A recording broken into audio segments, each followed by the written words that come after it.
këtë fundjavë e fillojmë me një bisedë në studio bashkë me Besiana Mehmetin, ku është shumë kënaqësi sa herë që e ndajmë studion së bashku. Mirëserdhje dhe dashur, shumë kënaqësi të kemi sot të ftuar. Mirësëgjeta, kënaqësia është tërësisht e imja, për shkak se gjendem në një shtëpi me një emër të madh.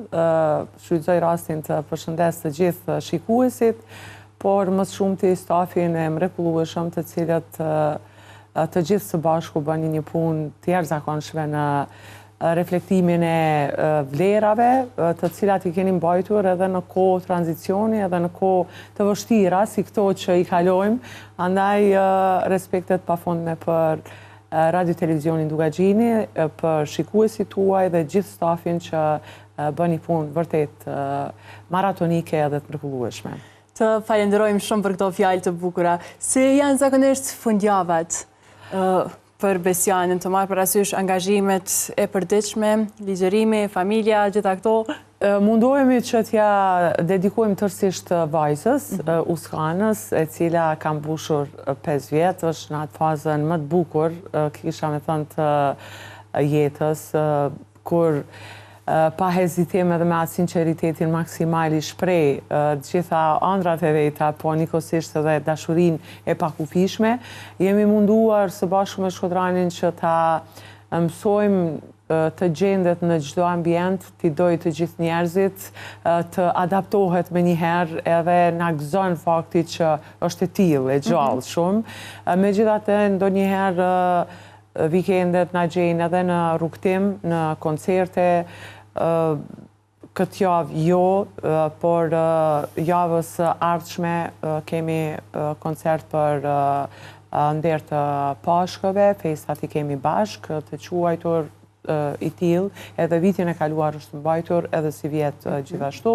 Kështu që në këto momente Uskanën duhet me lanë në vikend tek nëna ime, e cila si çdo nënë shqiptare bën të pamundurën për besën, për nipin, në fakt edhe për fëmijët e vllaut që nuk është në Kosovë, po posaçërisht për Uskanën, për cilën angazhohet në gjitha momentet kur ne jemi të zënë me angazhime, koncerte, të cilat vërtet në 2025 dhe 2026 kanë qenë të shumta në numër, të vazhdueshme në numër dhe jo të lehta për të realizuar, por e mira është që kanë kaluar me sukses dhe pastaj ky është satisfaksioni më i madh që mund ta ketë një artist.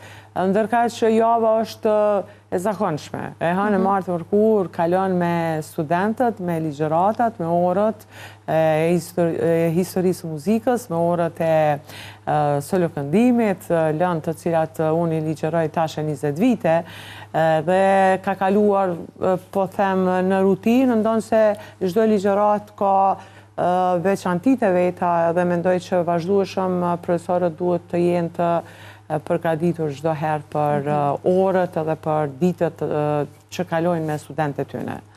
Vajzat tani në moshën 5 vjeçare, siç e cekët në atë periudhën shumë të ëmbël të gjithë fëmijëve në atë moshë, po deri tash sa ka qenë ndoshta problem me i balancu gjitha këto angazhime dhe familjen në anën tjetër, ndoshta kur ka qenë edhe më e vogël në moshë, koncerte të panumërta. Jashtëzakonisht e vështirë, po mos ishte nëna, do t'ishte pamundur që të zhvilloj aktiviteti artistik. Pra, do duhej njëri të ndërpriste aktivitetin. Dihet që deri para një viti Shkodrani ka drejtuar një ansambël shtetëror në Maqedoninë e Veriut, një ansambël 3 që nga zero e ka ngritur në pjedestalet e veta artistike. Pra, jo vetëm Uskanës, por edhe mua nga 2019 më ka munguar e deri vitin e kaluar, kur ka kaluar nga 15 orë vazhdueshëm në punë, sepse ndryshe ai institucion nuk bëhej. Ishte një institucion që e kishte gjetur vetëm në letër, po jo praktikisht i realizuar.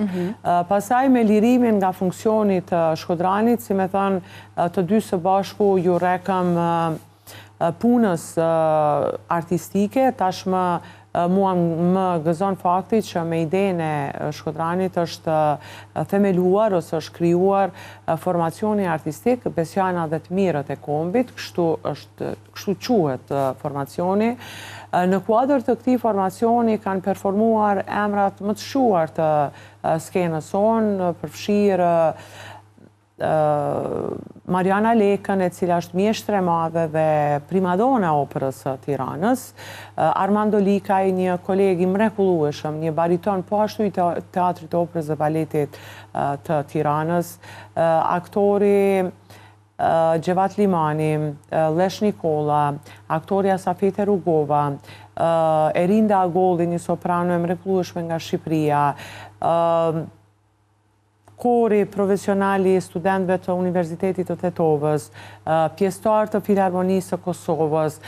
Tani mund të harroj ndonjë sepse janë shumë aktivitete dhe në çdo aktivitet janë bashkangjitur apo janë ftuar emra të ndryshëm, kjo për arsyeën e lashmërisë së programit, për arsyeën që mos ta përsërisim vetveten, për arsyeën që gjithmonë të sjellim diçka të re. Natyrisht barën edhe përgjegjësinë kryesore e ka bartur çdo herë Shkodrani si drejtor artistik. Këtij formacioni ka dhënë derë edhe jep derë çdo herë me pjesëmarrje të vazhdueshme, maestro i madh i muzikës, një ikonë e papërsëritshme, Zhani Ciko, i cili në çdo koncert ka qenë prezent, dhe profesoresha Rudina Ciko, e cila është e pandashme në përcjelljen pianistike, sepse dihet që pianisti nuk mund të ndrohet. Për këngëtarin është jashtëzakonisht e vështirë kur ndrohet partneri shoqërues. Dhe unë kam fat që e kam profesoreshën në krah, po bëhet nga janari i vitit 2025 deri tani që po flasim vazhdueshëm koncerte, të cilat nuk kanë qenë thjesht koncerte, kanë qenë koncerte dedikuar për vjetorëve të mëdha, siç është pavarësia e Kosovës, 28 nëntori, dedikuar heronjve tanë, siç ishte koncerti për Zahir Pajazitin, Edmund Hoxhën, që është edhe pjesë e dajve të Shkodranit.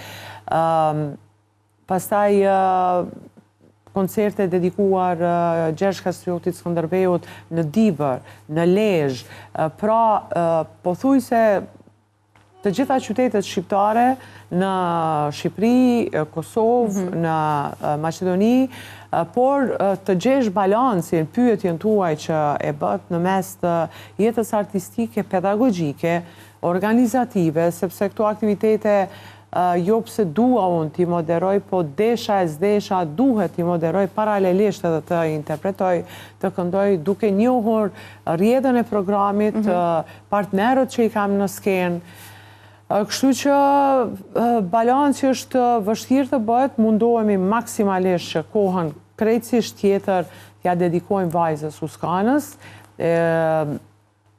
të cilës mundohem t'ja heq materialen, atë dëshirën që sot na rëmben për të pasur, për të blerë, vazhdimisht si fëmijë, natyrisht gjithçka don me e pas. Mundohem t'i lexoj atë sa kupton, atë sa mund të kuptoj, të shikojmë vazhdimisht të gjitha filmat që janë në Cinestar, në Prishtina Mall, të gjitha i kemi parë, së bashku, që janë për moshën e saj natyrisht. Shfaqjet e operës Uskana i kanë ndjekur qysh në moshën 2 vjeçare dhe ishte habi në Teatrin e Operës dhe Baletit në Shkup, kur shkoja me Uskanën, para prakisht e përgatitja e toja, shiko, do të shkojmë në Teatrin e Operës, por kur futemi aty brenda, se s'kisha si t'ja shpjegoj që duhet tren e qetë, duhet të mos bësh zë, sepse pasaj vinë policia dhe i nxjerrin jashtë gjithë ata që bëjnë zhurmë. Dhe në një moment ishte shfaqja Aida. Një shfaqje shumë e rëndë për ne, lere më për një fëmijë 2 vjet e gjysmë. Në një moment, 2 zonja të palës maqedone flisin njëra me tjetrën, përshpërisnin në fakt, dhe Uskana ju kthehet, thot, mbani qetësi se po shfaqet opera Aida. Pasaj arthyesit kur ka qenë këtu në Kosovë bashkë kemi ndjekur gjitha shfaqjet të cilat i kemi në dispozicion, i ndjekim së bashku edhe për te më vjen mirë që është kriju një kulturë që ajo të rrinë e qetë edhe të përgatitet që tani fillon koncerti. Pastaj jo që ne ja kemi mbjellur, po vetë vetiju të gjitha këngët që i këndon Shkodrani, mua më pak, më dëgjon, ose i bie të më dëgjoj, sepse Shkodrani ma tepër merret me këngët edhe teknologjinë edhe rregullimin e tyre, të gjitha i këndon, edhe kur tekstet nuk i kupton shumë, por e thur tekstin vet aty për aty. Dhe më bën përshtypje për shembull kënga Komandant, e interpreton Kosova, Kosova, ose një ditë këndon një këngë të Sabri Fejzullahut, Uri me shpirti jem, që më bani tepër përshtypje, se nga e sollin në shtëpi. Po, herët ka filluar të shkon në balet, që në moshën, para moshës 2 vjeçare, që ka qenë jo bashkë në moshën e duhur, duhej pak më vonë, por tentoja që ta merr një kulturë s'paku për fizikun e vetë, dhe baleti i pëlqen, vazhdon me aktivitetin e baletit, nuk dua t'ja imponoj artin, kam dëshirë e shoh që ka vesh muzikor, ka zë, sa mund të ketë një fëmijë, por asesi me imponim. Thjesht do që unë t'ja mësoj pianon, unë i them jo, unë nuk mund të jem mësuesja jote, unë jam nëna jote, do të dërgoj të një mësuese shumë e mirë. Dhe kundërshton pastaj, jo, po ne kemi pianon në shtëpi, pse nuk mësojmë bashkë? Kam përshtypjen që nga prindi mësohet deri diku. Unë kam pas fatin që gazetarin si profesion dytë e kam ushtruar gjatë kohë dhe gjatë gjithë jetës.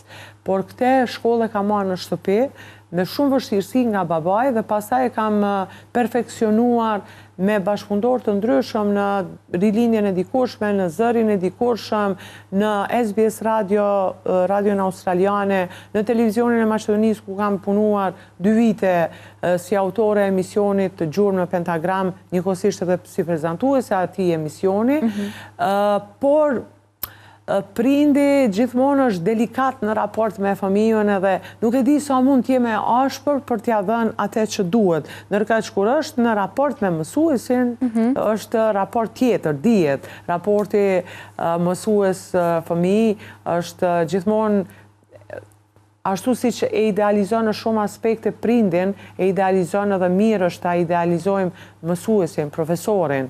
Edhe kështu e shoh që është e lidhur me profesoreshën e saj të baletit, dua që t'ja jap thjesht për kulturë, duam të dy me Shkodranin pianon, por jo asë si t'ja imponojmë, ose asnjëherë nuk shkojmë në shfaqjet e baletit, më bën shumë përshtypje pse prindrit duhen të brengosen ose të mërziten, pse fëmiu i tyre nuk del përpara në një shfaqje baleti. Dhe kur i shoh të brengosur, mundohem ta gjej disi mënyrën edhe t'ju them të gjitha mollat nuk piqen në të njëjtën kohë. Në këtë moment dikush tjetër është përpara, dikush tjetër e ka kryerolin, dikush tjetër e ka rolin kryesor.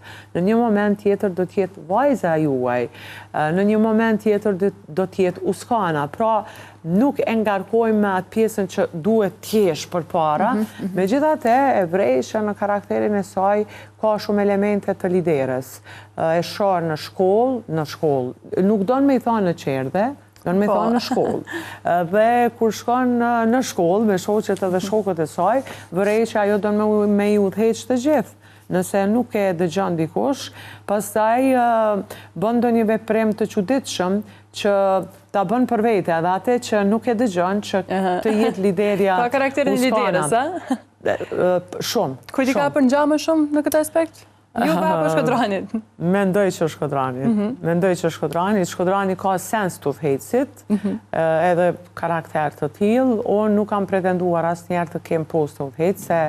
Kam qenë e përfshirë në komisione të ndryshme, në Ministrinë të Kulturës, e përfshirë në struktura të jetës politike, jam akoma e përfshirë, po jo me çdo kusht të bartë funksione të udhëheqjes as në universitet, ku punoj 20 vite, asnjëherë nuk kam patur ndonjë detyrë udhëheqëse, sepse mendoj që detyra udhëheqëse të privon prej shumë gjërave artistike, sepse duhet vetëm me atë punë të merresh nëse do vërtet kesh sukses, po pastaj të tërheqë komplet prej jetës familjare. Megjithatë, ne që jemi mësuar të kemi një jetë shumë dinamike dhe vazhdimisht jemi në punë. Unë në punë jam kthyer në universitet pas lindjes bas 45 ditësh, që ka qenë çudi për shumicën se 9 muaj janë pushim, e dim, normale si pas ligjërisht, por me ligjin në Maqedoninë e Veriut mund të kthehesh me vetë dëshirë dhe, si me thënë, me kërkes mbas 45 ditësh, nëse je në gjendje të mirë, dhe nuk kam arritur t'i bëj 9 muaj pushim, sepse thjesht nuk mund të rria. Je mësu me atë ritëm, Isha mësu me ritmin, u mundova ma pak të jeme angazhuar, po megjithatë kam dalë në ligjërata fiks në të 45 ditë, edhe kam vazhduar me punë.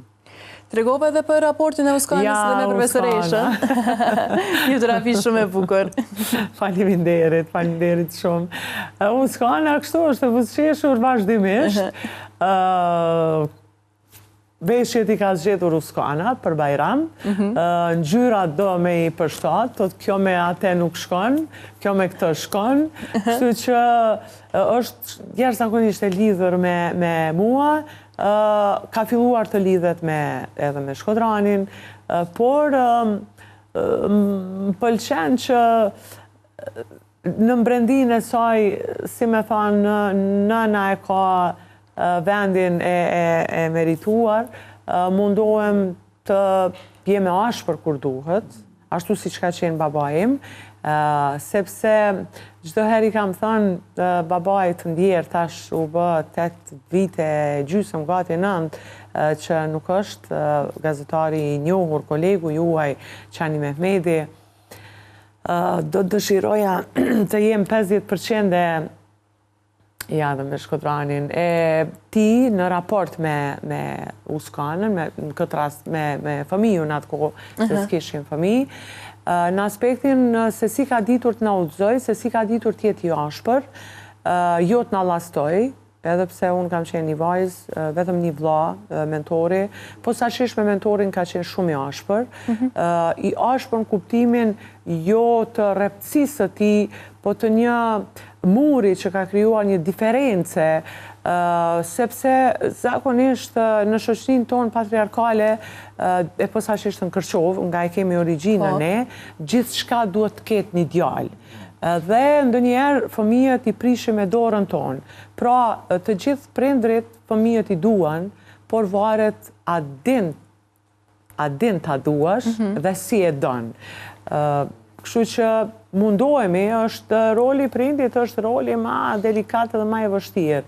Në jetë, ndërkaq martesa është kompromisi ma i bukur, kisha me thënë, edhe ma i vështirë i jetës, nëse e gjenë këtë kompromis, edhe nëse e gjenë atë rrugën e përbashkët për të ecur në binarët e njëjtë, është jetë e bukur.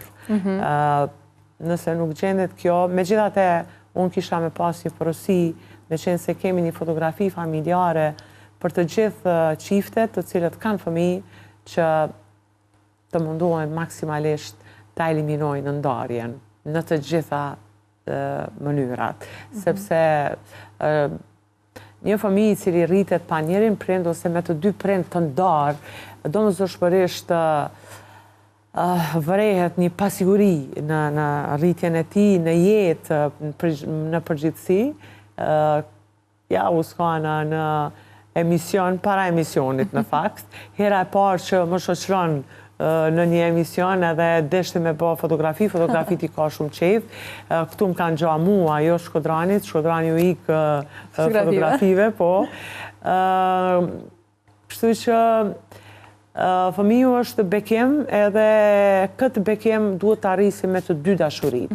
Me dashurinë e babait dhe të nënës, edhe nëse do diçka e jashtëzakonshme në një raport bashkëshortor, unë e kam gjetur, si me thonë në vetveten time, një zgjidhje që ndonjëherë ja them Shkodranit dhe më thotë që sa e çuditshme je. Cila është ajo zgjidhje sipas besimit në këtë aspekt? Sipas me është jeta të bëhet në një shtëpi për hir të fëmijëve. Deri në cilën pikë? Në çdo pikë. Domethënë, edhe nëse ndodh ajo që nuk falet, që është tradhtia, dihet bashkëshortore, kjo nuk te i kalohet, dihet, as tek bashkëshortja, as tek bashkëshortja. Raporti mund të mos ekzistojë më, po themi burr, grua në aspektin intim, por raporti tjetër i bashkëpunimit për hir të fëmijëve duhet të ekzistojë domosdoshmërisht dhe pse të mos ekzistojë në një shtëpi, me një marrëveshje për hir të atyre fëmijëve, pa zhurma, pa kacafytje, sepse zhurma, kacafytjet reflekton domosdoshmërisht tek fëmijët. Madje edhe momentet tona kur ne jemi mirë, ata e vrejnë. Kështu që është mirë kur dalim prej pune t'i lejmë krejt çka kemi në punë, që me ta t'jemi me ta dhe jo me hallet tona, sepse në fund të fundit ata nuk na kanë faj as për dinamikën e jetës, as për hallet të cilat i kemi në përditshmëri. Kështu që për mua zgjidhja megjithatë nuk është ndarja dhe jam kundër ndarjes. Megjithatë konsideroj se gjyshët tona, nanat tona, po flas në përgjithësi, kanë duruar shumë. E kanë ruajtur familjen të bashkuar, unike. Nuk ka qenë lehtë për një nën të rrisë fëmijët e vetme me një burr në mërgim i cili ka një herë në 2 vjet. Nuk ka qenë lehtë për një nën e cila ka patur bashorti në ushtri dikur kur i kanë marrë në kohën e nizamve, që si kanë pa 7 vjet, e ndoshta kur. Pra, kanë vdekur në zona lufte. Nuk ka qenë lehtë për një 20 vjeçare, 21, 22 vjeçare të ngelet me 3-4 fëmijë pa bashort, gjithashtu të vrarë në luftë. Po ju do të thoni, po motivin e ka pas shumë të madh. Po pse mos me gjetë këtë motiv edhe në këtë liri të Kosovës, me i thonë vetës, prit se dikush ka sakrifiku shumë që këtë familje me mbajt bashkë dhe unike. Dhe në fundit, familja shtylla e kombit. Kjo familje na ka mbajt shqiptar, na ka mbajt gjallë, na ka mbajt unik, të bashkuar, dhe mendoj që nana është ajo heroina e ditëve të dikurshme dhe ditëve të sotme. Nana është ajo e cila orienton edhe mban bashkë familjen, edhe në këtë aspekt mendoj që duhet me dhanë kontribut shumë të madh nënat.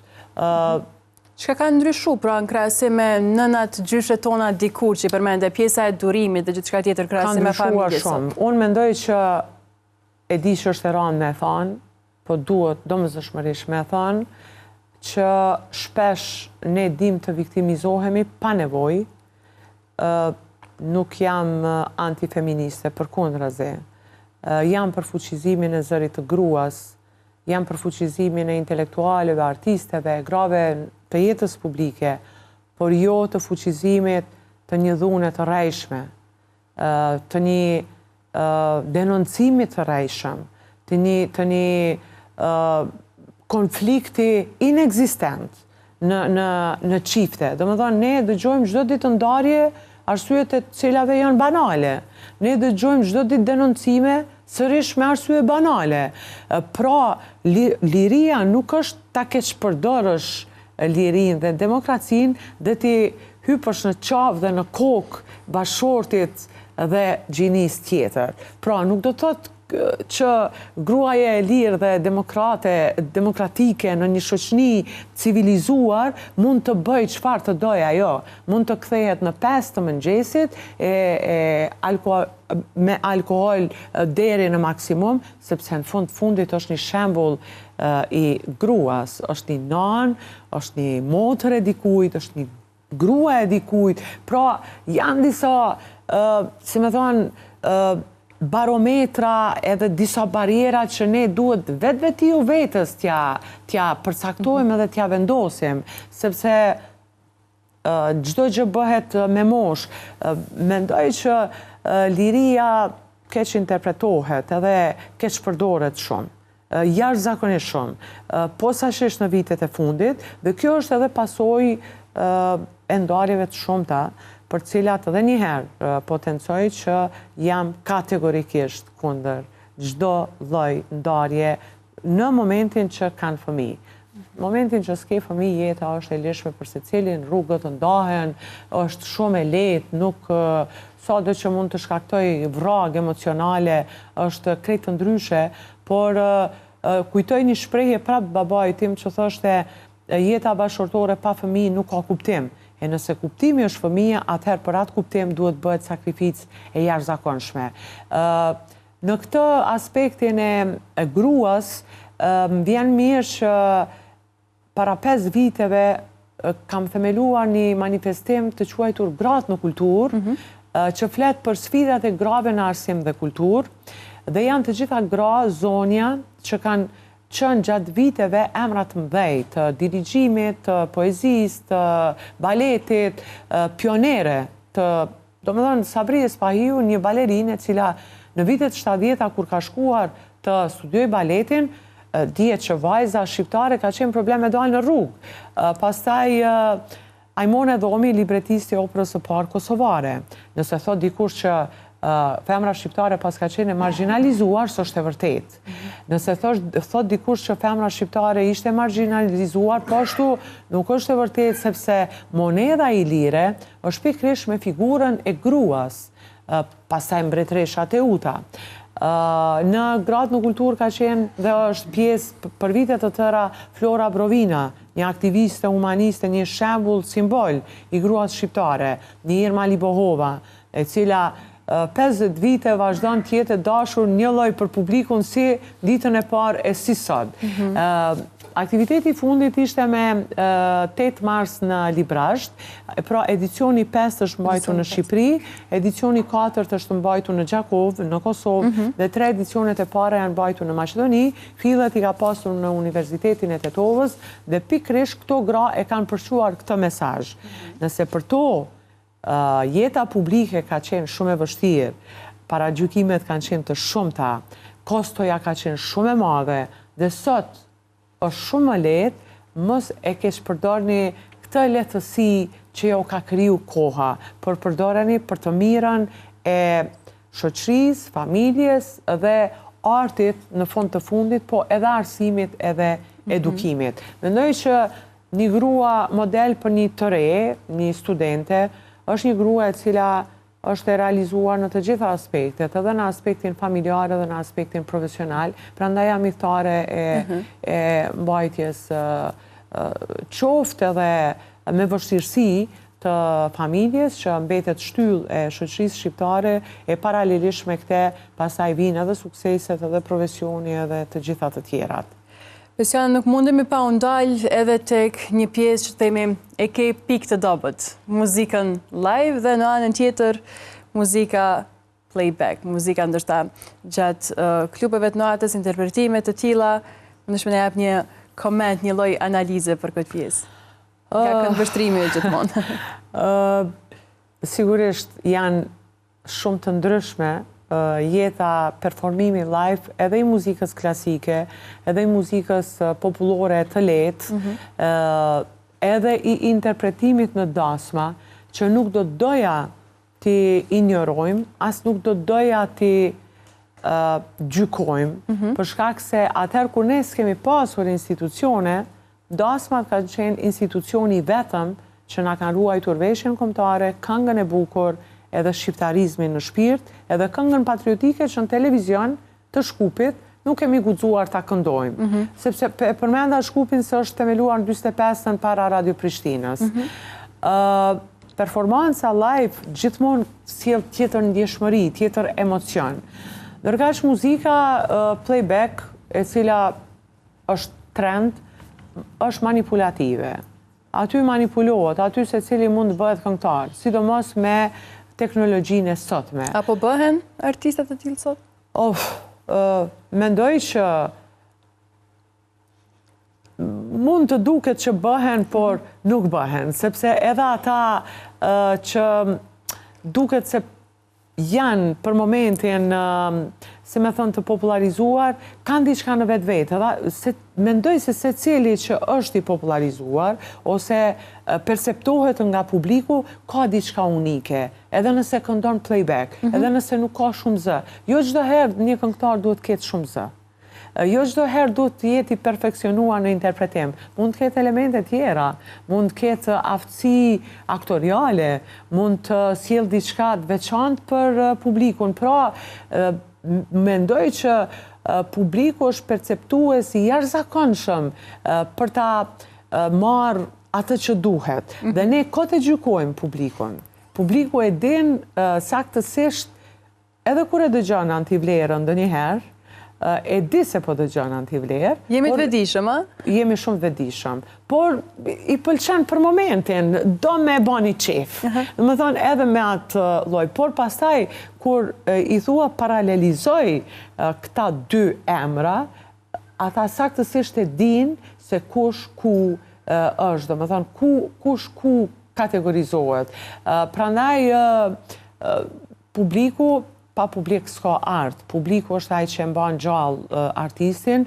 Natyrisht, e thash më herët para se me u fut në emision, ne nuk mund të pretendojmë të gjithë të jemi të një mase të gjerë, të masave populiste. Dihet, janë artistët që i takojnë një kategori të caktuar të publikut, një mase 30-40% popullatës, 20% popullatës, muzikë klasike që dëgjon shtresa, ta themi, e mësuar me muzikë. S'po them elitore se s'dua të ndaj shtresa, e mësuar me atë lloj muzike, fundit ne dëgjojmë atë muzikë që na kanë dhënë prindrit tonë kur kemi qenë fëmijë. Unë mbaj mend kasetat e para në shtëpi kanë ardhur të Parashevi Simakut, të Merita Halilit, të Ilir Shaqirit, domethënë këto kanë qenë videokasetat e para, kurse këngët e para në ato kasetat e vogla fare, mbaj mend që kanë qenë të Nexhmie Pagarushës, Nazmie Hoxhës, Haxhima Qellarës. Pra,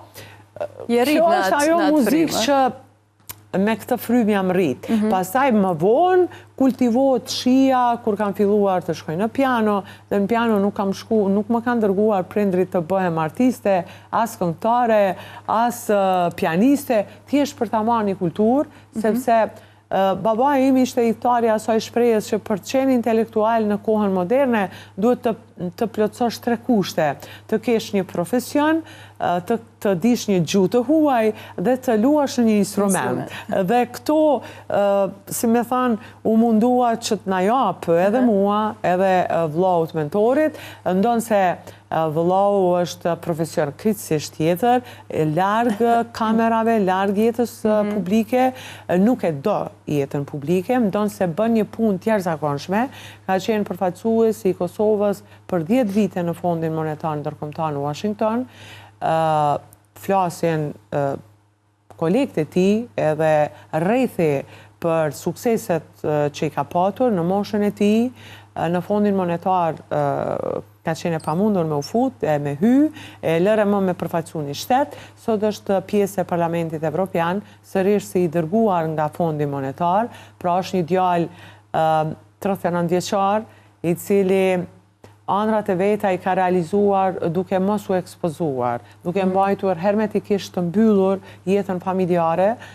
Kjo ndonjëherë është shumë e mirë, sepse në momentin që ekspozohesh dhe je në tapet publik, natyrisht që duhet të pranosh edhe koston, edhe ju që jeni në ekran, edhe ne që jemi në skenë, në ekran, duhet të mësojmë vetëm një fakt, që të pranojmë edhe kritikat, një lloj sikurse lëvdatat, të pranojmë edhe gjuajtjen me gur, po e them simbolikisht, një lloj sikurse kur të na japin një lule, sepse kjo është jeta publike. Dhe ndonjëherë mund edhe të keq kuptohesh, edhe të keq interpretohesh, besa edhe të kesh ndonjë sulm të orkestruar, apo të mirë menduar nga dikush që ka X interesa, megjithatë koha është treguesi më i mirë për vlerat e secilit, edhe për si me thënë, pozicionin e secilit. Kështu që në këtë aspekt mendoj që duhet jemi vetëm vetja, unik, duke qenë vetvetja dhe suksesi nuk mungon.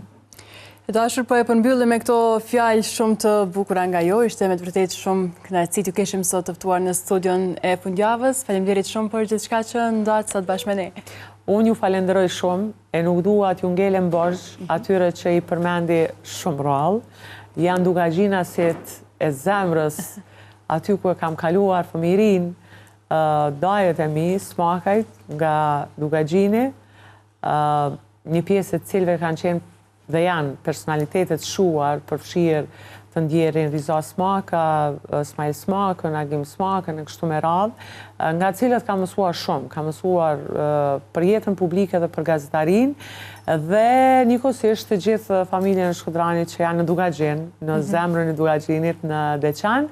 Dugaxhini është zemra e Kosovës, edhe radio televizioni Dugaxhinit nuk ka si të mos jetë një prej mediave më prestigjioze, më të dashtuna, sa herë na ftoni me kënaqësinë më të madhe, marrim rrugën kudo që jemi dhe sido që jemi që t'jemi pjesë, sepse Dugaxhini përfaqëson shumë, përfaqëson sakrificën për lirinë e Kosovës, përfaqëson kulturën, arsimin dhe gjithçka të bukur që ka kjo Kosovë e lirë. Faleminderit shumë. Kënaqësia plotësisht e jona. Faleminderit shumë edhe një herë.